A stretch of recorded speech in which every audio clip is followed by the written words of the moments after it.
Oh, good morning, y'all. Jesus is Lord. Hey, the word works. We're going to have total restoration. Now I'm going to start today getting kind of down into the nitty gritty of this, of how do I do it, the how to. You know, it's one thing to know something. It's like the other day, our granddaughter, she made some fudge brownies. And boy, they smelled good and they looked good. But I didn't enjoy them until I tasted them. See, this is what the Bible says. Oh, taste and see that the Lord is good, and there is no want to them that follow after, serve him, and seek his ways. So we're going to begin today. We'll be on it for several days, talking about, okay, if restoration belongs to me, how do I get it? I got to straighten up my camera just a little bit there. Let me read to you out of Proverbs chapter 6, verse 30. Powerful verse. Verse 30 says, men do not despise a thief if he still to satisfy his soul when he's hungry. But, verse 31, if the thief be found, he shall restore sevenfold. He shall give all the substance of his house. Now, I want you to get a hold of this. Study the other day, I mentioned to you when I first started this teaching, that we found out that the thief is the devil.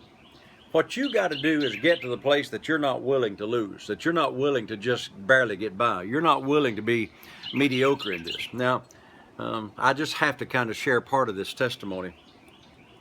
What got me started on this is we went off for a couple of days, and we came back, and I went into the little shed where a lot of my stuff is, and I thought, something's not right here. I didn't know what it was. The next day I went down there and said, my generator's missing. And I got to looking around. There were several things that had been stolen. And boy, I got upset. Now watch, I'm going to teach you something here. And I was not willing to lose it. See, some people say, well, you ought to just be thankful that you had it to give and just give it. That's a bunch of bull. I got to the place where, you know, it was about $2,000 worth of stuff. Bicycles, generators, a lot of other stuff. I mean, important stuff, leaf blowers, weed eaters, all my working tools. And I said, I'm not willing to let this go. And I knew who did it. I mean, in my mind, I knew who did it. I got a hold of that person. I said, I know you stole my stuff. Now, you got one of two choices.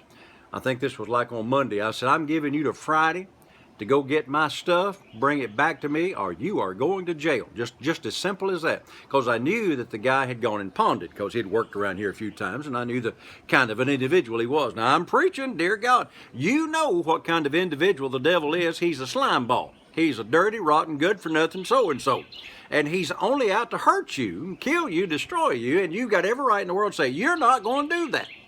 So I made the guy come over here. I said, you stole this, you stole this, you stole this, and you stole this, and there may be some other things. It took me 2 or 3 days to find the other things that he had stolen. And I said, by Friday, you're going to bring it back. Well, he came back Friday, didn't bring it. I said, okay, tell me where it is. We went to it, and I made copies of it. I bought it back, said, all right, now you've got to the next Friday to bring me the cash that I just spent buying back the stuff that you stole from me. And he went, you know, I'm having such a hard time, you know, and I can't do this. And you know, that's the way the devil is. He tells you God did it, and I needed it. Hey, I told him, choice is yours, 48 hours, cash, and the rest of the stuff are jail. That's the attitude you got to get about restoration. I'm not living any longer with some of the things that the devil stole from me not coming back. So we're going to talk about this a couple of days. Your attitude has to be, I caught the thief. He's going to repay sevenfold, even if it takes his own house. And you got to get to the place that you are not willing to just sit around and say, well, it's not really that important. It is important. Your health is important. Your wealth is important. The joy of your marriage is important. Your romance is important. Your hair is important. It don't matter what it is. If the devil stole it, you're going to have an attitude of, I'm going to get it back. Got to go. Hey, have a great day. Until I'm with you tomorrow, remember, Jesus is Lord. Thank God the word works.